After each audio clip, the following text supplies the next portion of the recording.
Hello friends. இப்போ big pass லைவ்ல வந்து பூர்ணிமாவும் மாயாவும் எதை பற்றி டிஸ்கஸ் பண்ணுறாங்கன்னா வைல்ட் கார்டு என்ட்ரியை பற்றி தான்.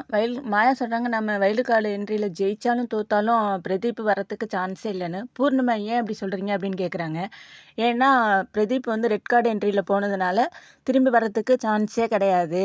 ஆனால் ஒருவேளை பிரதீப்பை கொண்டு வரத்துக்காக தான் இந்த வைல்டு கார்டு என்ட்ரியோ என்னவோ, அதுவும் எனக்கு டவுட்டாக இருக்குது அப்படின்னு மாயா சொல்கிறாங்க.